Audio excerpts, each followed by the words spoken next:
ক্ষুধার্ত। এই দিন আপনারা সকলে জানেন, ইমাম হোসেন রাদিয়াল্লাহু আনহুকে তার পরিবার পরিজনদেরকে তৃষ্ণার্ত অবস্থায় পানি না দিয়া, খাদ্য না দিয়া অবরোধ করেন। এই পাপিষ্ঠ এজিদের গোষ্ঠীরা নবীর আওলাদকে শহীদ করেছিল। সেই দিন আল্লাহর কোনো বান্দা যদি আরেকজন বান্দাকে যদি তৃষ্ণার্ত মানুষ, পানির পিপাসার্ত মানুষকে যদি পানি পান করায়, নবীজি বলেছেন ওই বান্দাকে আল্লাহ রাব্বুল আলামিন মকবুল বান্দা হিসেবে কবুল করবেন। গুনিয়াতুত তালিবিন কিতাবের নাম। এই কিতাবে লেখা হয়েছে 427 পৃষ্ঠার মধ্যে হুজুর গৌসবাক আব্দুল কাদের জিলানী এটা নকল করেছেন। জোরে বলেন সুবহানাল্লাহ। এমনিতে একটু চিন্তা করুন, বুখারী শরীফের দুটো হাদিস আমি আপনাদের সামনে পেশ করছি। একটি হাদিস হলো হযরতে আবু হুরায়রা রাদিয়াল্লাহু আনহু হাদিস নকল করতেছেন। আল্লাহর নবী ইরশাদ করেন, একজন মানুষ রাস্তা দিয়ে হেঁটে যায়, দারুণ তৃষ্ণা পেয়েছে। এটা বুখারী শরীফের হাদিস। তৃষ্ণার্ত অবস্থায় পানির তৃষ্ণা পেয়েছে। এই বান্দা রাস্তা দিয়ে হেঁটে যায়, পানির কুস করতেছে, পানি পায় না। হঠাৎ করে দেখা যায় সামনে একটা কুয়া, একটা কূপ পড়েছে। এই মানুষটা কষ্ট করে পরিশ্রম করে কুয়ার মধ্যে নেমে পানি পান করলো, তৃষ্ণার্ত নিবারণ করলো, পানি পান করলো। লোকটা পানি পান করার পরে কুয়া থেকে উঠে দেখলেন খুলের মধ্যে একটা কুকুর।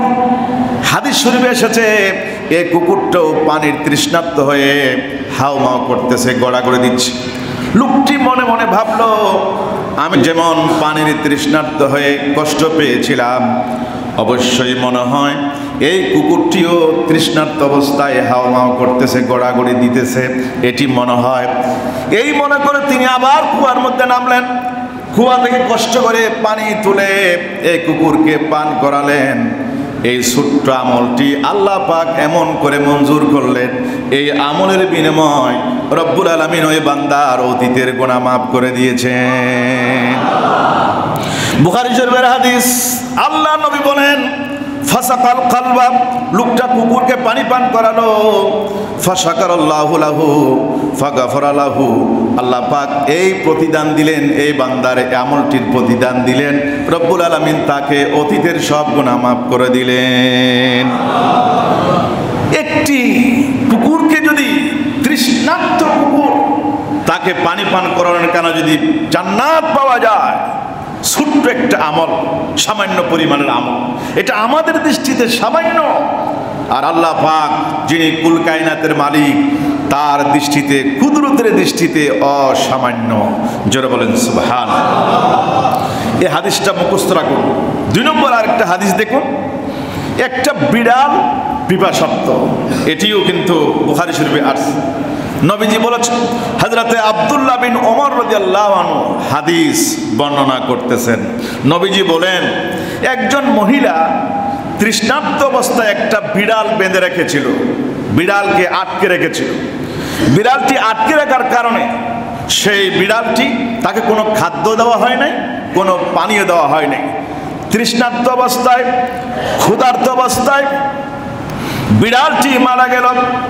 আল্লাহ নবী ইরশাদ করেছেন, এই যে বিড়ালটি মারা গেল, আল্লাহ রাব্বুল আলামিন ওই বান্দিনের উপরে নাকুশ হয়ে আল্লাহ পাক ওই বান্দার যাবতীয় আমল বরবাদ করে রব্বুল আলামিন ওই বান্দিনীকে জাহান্নামে প্রেরণ করেছেন, তাকে জাহান্নামে দেওয়া হয়েছে। তাহলে তৃষ্ণার্ত কুকুরকে পানি পান করার কারণে জান্নাত পাওয়া যায়, তৃষ্ণার্ত বিড়ালকে পানি না দেওয়ার কারণে, খাদ্য না দেওয়ার কারণে জাহান্নামে যেতে হয়। ভাইরা আমার, চিন্তা করুন, একটা প্রাণীর ব্যাপারে যদি এই অবস্থা হয়, জান্নাত আর জাহান্নামের ফয়সালা হয়ে যায়। আল্লাহ নবীর দৌহিত্র ইমাম হুসাইনকে পানি দিল না, খাদ্য দিল না, 3 দিন থেকে শুরু করে পানি আটকে রাখলো।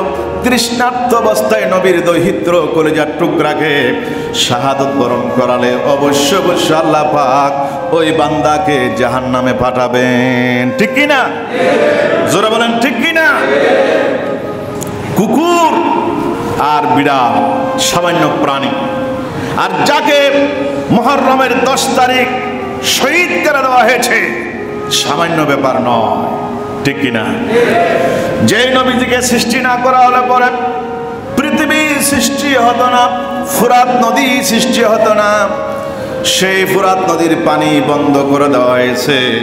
আল্লাহ পাক অবশ্যই কিয়ামতের দিন ওই এজিদ বাহিনী 22,000 এজিদ বাহিনীর জন্য আল্লাহ রব্বুল আলামিন ফায়সালা করবে।